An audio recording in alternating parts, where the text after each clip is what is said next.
Sir నమస్కారం sir. నమస్తే.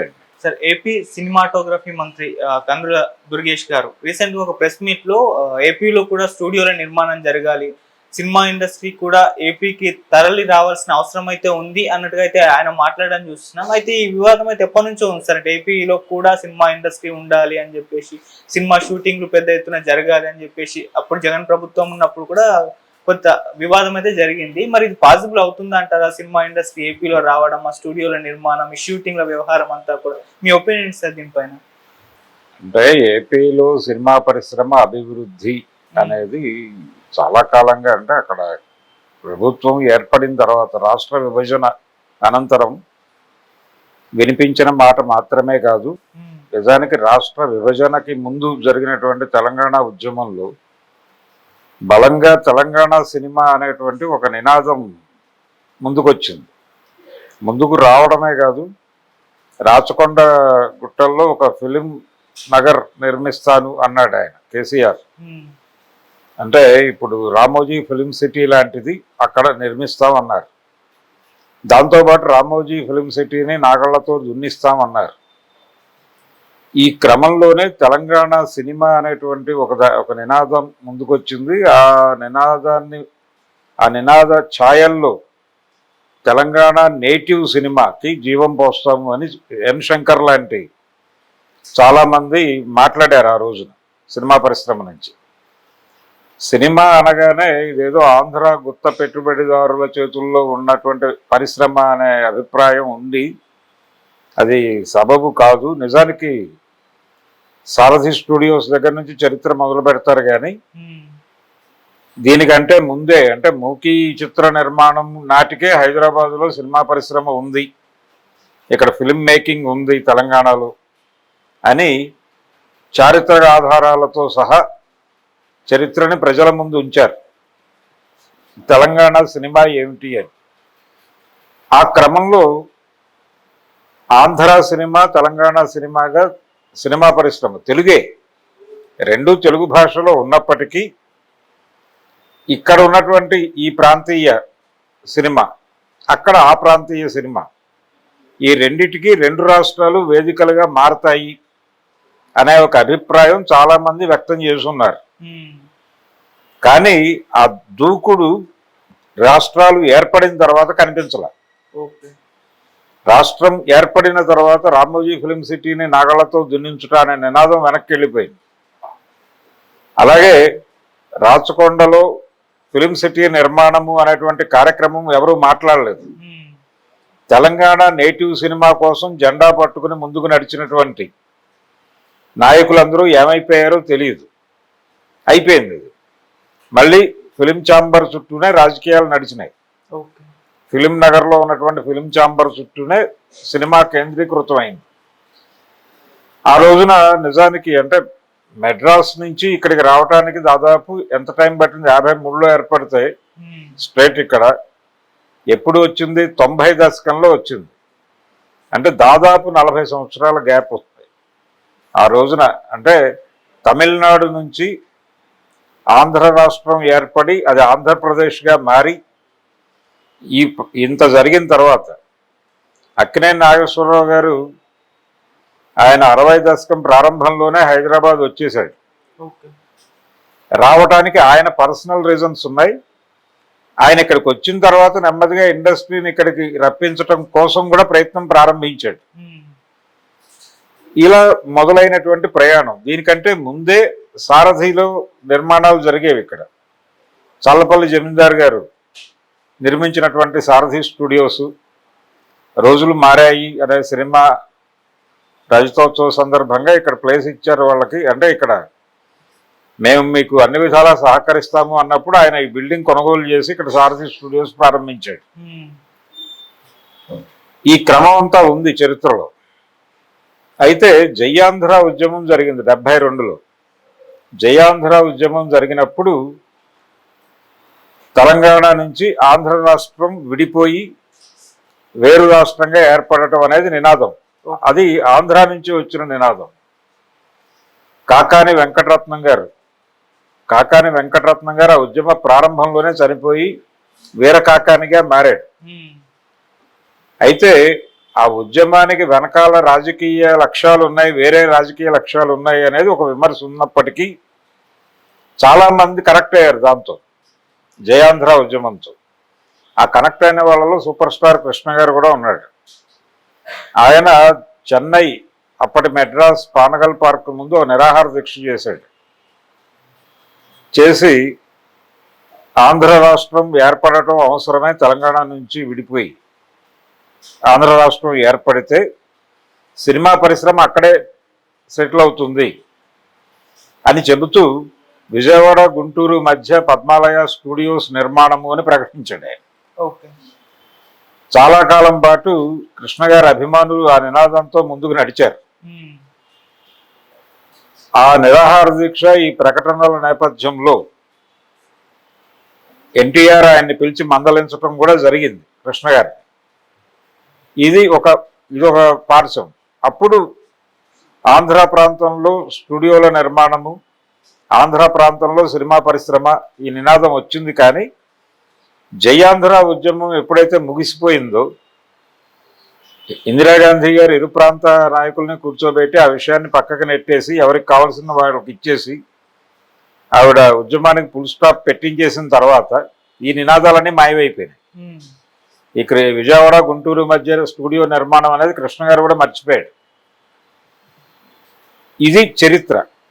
అయితే ఇప్పుడు ఆంధ్రాలో షూటింగులు జరగటం అనేది ఎప్పుడూ ఉంది. షూటింగులు జరుగుతూనే ఉన్నాయి. విశాఖ కేంద్రంగా అనేక సినిమాలు షూటింగులు జరుపుకున్నాయి కదా. కె బాలచందర్ తను తమిళ్లో తీసిన సినిమాలు కూడా వైజాగ్లోనే షూట్ చేశాడు ఆయన. Sindhu Bhairavi cinema in total వైజాగ్లోనే షూట్ చేశాడు ఆయన. చాలామంది తమిళ దర్శకులు తమ సినిమాల్లో మేజర్ సీన్లు అక్కడే తీసేవాళ్ళు, వైజాగ్లో. అలాగే కెఎస్ రామారావు గారి షూటింగ్లన్నీ అక్కడే జరిగేవి. జంధ్యాల గారి సినిమాలన్నీ వైజాగ్లోనే షూటింగ్ జరుపుకునేవి. విశాఖ, అరకు ప్రాంతాలలో షూటింగ్ అనేది చాలా కన్వీనియంట్. అంటే క్లైమేట్ బాగుంటుంది, లొకేషన్స్ దొరుకుతాయి. ఇప్పుడు రాజధాని పేరుతో వీళ్ళు ఆ ఎర్రమట్టి దిబ్బల కూల్చివేత అనే కార్యక్రమం ఒకటి జరిగింది జగన్ ప్రభుత్వంలో. నిజానికి ఆ లొకేషన్లో అనేక పాటలు తీశాడు జంధ్యాల గారు. ఇది వైజాగ్ ఉన్నటువంటి, అంటే అక్కడ సముద్రం ఉండటము, ఇతర సదుపాయాలు, ఇవన్నీ అంటే ప్రకృతికి సంబంధించి షూటింగ్కి అనువైనటువంటి ప్రాంతంగా వైజాగ్ని మార్క్ చేశారు.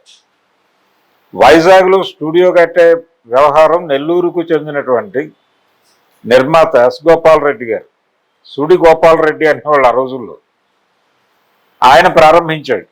ఆయన బాలకృష్ణతో రెగ్యులర్గా సినిమాలు తీసేవాడు. ఆయన ఒక సినిమా కోసం చాలా పెద్ద పెద్ద సెట్స్ వేశాడు. అక్కడ జానపద చిత్రం నిర్మాణం నందమూరి బాలకృష్ణతో మొదలుపెట్టి ఆగిపోయింది ఆ సినిమా. ఆ సెట్స్ అలా ఉండిపోయినాయి. దానిలో చాలా సినిమాలు షూటింగ్లు జరుపుకున్నాయి. ఈ క్రమంలోనే అసలు దాన్ని స్టూడియోగా మారిస్తే ఎలా ఉంటుంది అని ఆలోచన చేశాడు ఆయన. అది ముందుకు వెళ్ళాల. చిరంజీవి గారికి అక్కడ ఒక స్టూడియో నిర్మించాలనేటువంటి కోరిక ఉంది. దానికి సంబంధించి కొంత గ్రౌండ్ వర్క్ జరిగింది, తర్వాత ఆగిపోయింది. మేబీ వెడితే అది ముందుకు వెడుతుంది. రామానాయుడు గారు స్టూడియో నిర్మించాడు అక్కడ వైజాగ్లో. ఆ స్టూడియోని తెలుగు నిర్మాతల కంటే కూడా ఇతర అంటే ఒడియా ప్రొడ్యూసర్లు వాడుకుంటున్నారు, బెంగాలీ ప్రొడ్యూసర్లు వాడుకుంటున్నారు దాన్ని. తెలుగు నిర్మాతలు చాలా తక్కువగా వినియోగిస్తున్నారు ఆ స్టూడియోని. ఇది వాస్తవం. వైజాగ్ కేంద్రంగా పరిశ్రమ అనేది ఒక అభిప్రాయం చాలా మందిలో ఉంది. అలాగే ఆంధ్రప్రదేశ్లో షూటింగులు ఈ మోతాదులో షూటింగ్ జరిపితే సబ్సిడీలు ఇస్తాము అని ఇండస్ట్రీ మెడ్రాస్లో ఉన్న రోజుల్లో ఆంధ్రప్రదేశ్ ప్రభుత్వాలు ప్రకటిస్తూ వచ్చినాయి.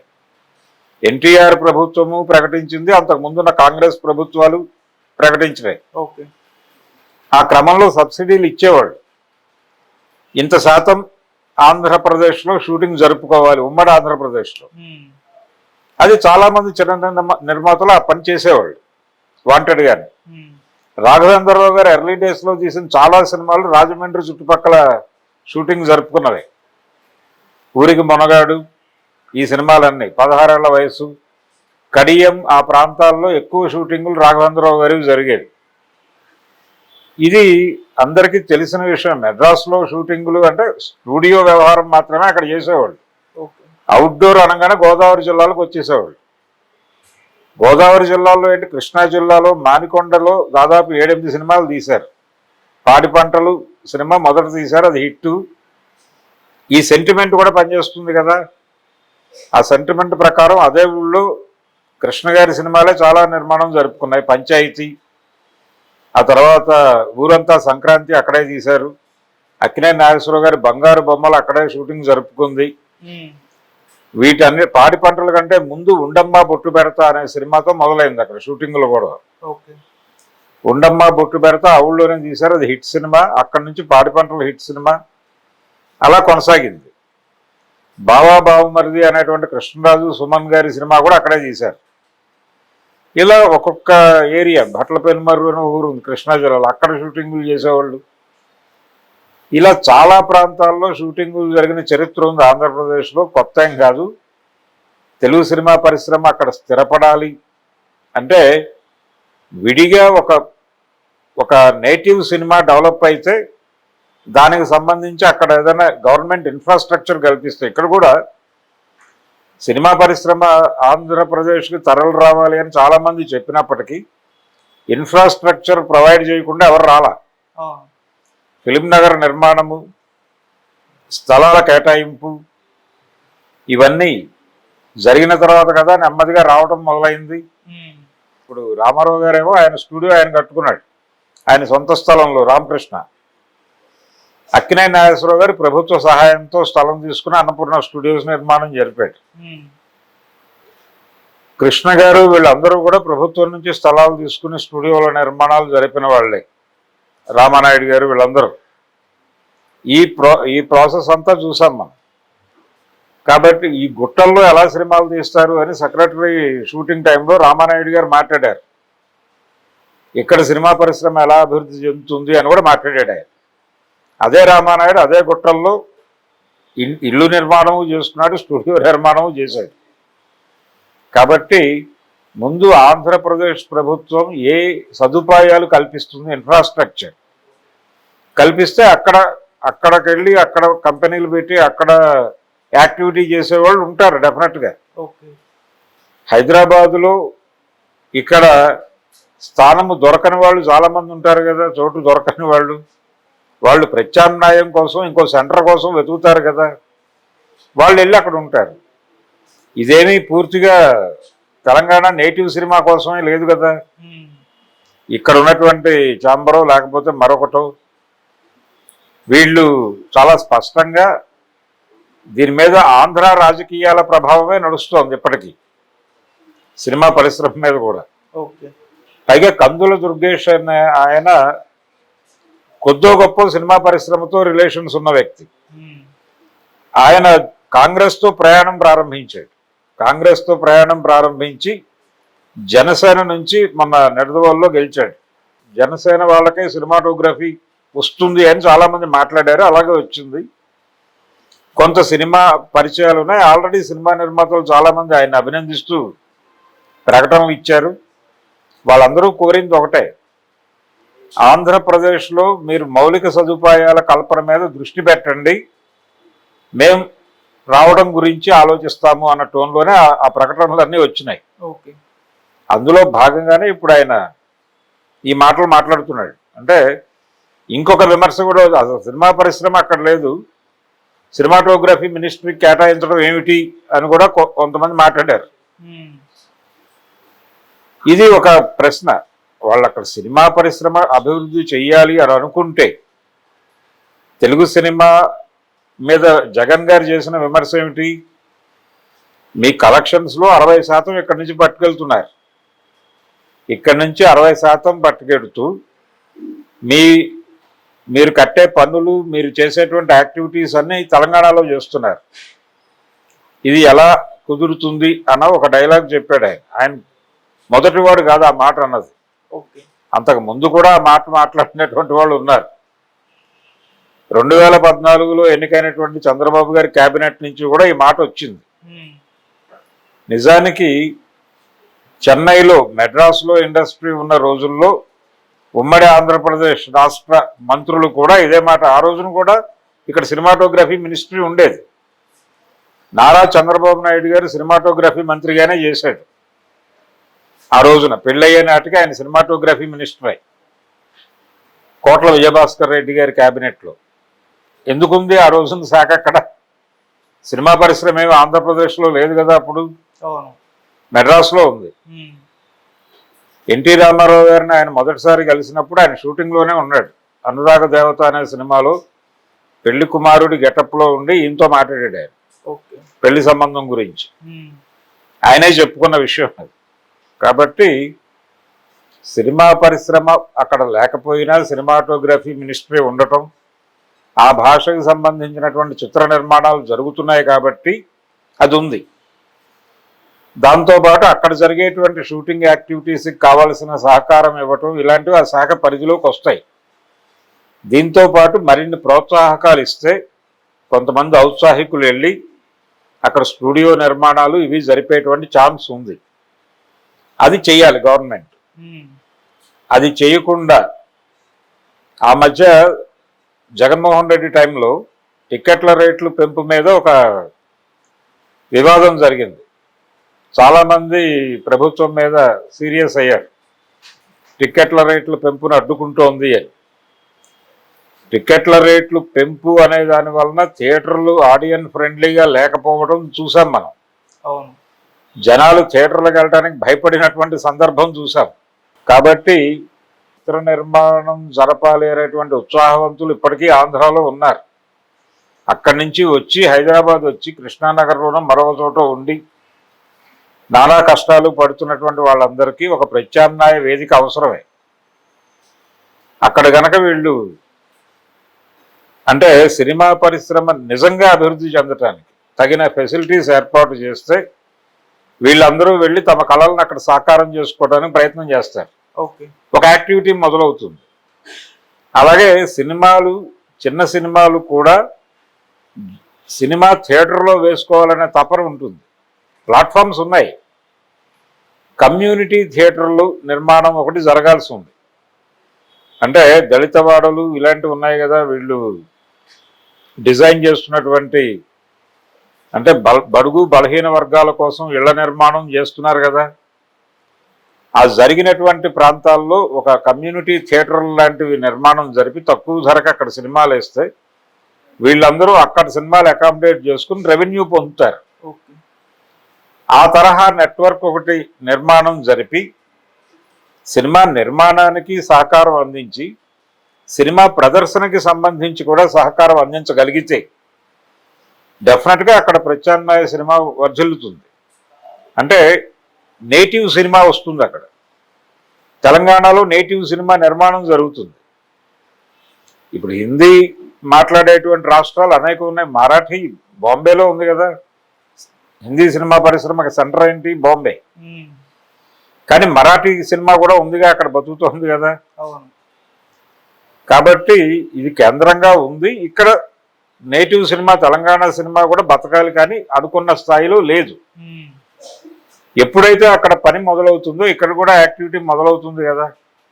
ఇక్కడ కూడా ఎన్ శంకర్ లాంటి వాళ్ళు మేలుకుని ఇప్పుడు జరుగుతున్నటువంటి డిస్కషన్స్లో తమ వంతుగా తాము ముందుకొచ్చి తెలంగాణ నేటివ్ సినిమాని కాపాడుకోవడం కోసం ఉద్యమ కాలంలో వాళ్ళు ఏం మాట్లాడారో దాన్ని మళ్ళీ ఒకసారి పునశ్చరణ చేసుకుని ముందుకెళ్లాల్సిన అవసరం కూడా ఉంది. తెలంగాణ సినిమా సెంటర్గా డెవలప్ అవ్వాలా, ఆంధ్ర సినిమా సెంటర్గా డెవలప్ అవ్వాలి. రెండు భాషలు తెలుగే కాబట్టి ఇక్కడి నుంచే మానిటర్ చేస్తామని కాదు. ఆ రోజున కూడా మీరందరూ మెడ్రాస్లో ట్యాక్సులు పెడుతున్నారు, మెడ్రాస్లో ఉంటున్నారు, మీ సినిమాలు చూసేదేమో తెలుగు వాళ్ళు, మీరేమో ఇక్కడి నుంచి డబ్బులు తీసుకెళ్ళి అక్కడ ఖర్చు పెడుతున్నారు అని చెప్పి ఆంధ్రప్రదేశ్ ముఖ్యమంత్రులందరూ ఇండస్ట్రీ మీద దాడి చేసేవాళ్ళు. అదే దాడులు ఇప్పుడు వాళ్ళు చేస్తారు. ఆంధ్ర నుంచి జరుగుతుంది. మీరు ఆంధ్ర డబ్బులు తీసుకెళ్ళి తెలంగాణలో ఖర్చు పెడుతున్నారు, వాళ్ళకు ఉపయోగపడుతున్నాయా? ఈ గొడవ వద్దు. ఎవరి సినిమా వారి ప్రాంతంలో వారు తీసుకోవడం మంచిదే. దానికి సంబంధించిన ఇన్ఫ్రాస్ట్రక్చరు, సినిమా ప్రదర్శనకి సంబంధించిన అవకాశాలు మెరుగుపరచగలిగితే సినిమా పరిశ్రమ అక్కడికి వెళ్ళటానికి చాలా మంది సిద్ధంగా ఉన్నారు. ఓకే. అది జరగాలి. అది జరగకుండా మిగిలిన విషయాలు ఎన్ని మాట్లాడుకున్నా చరిత్రలో కాలగర్భంలో కలిసిపోతాయి అంతే.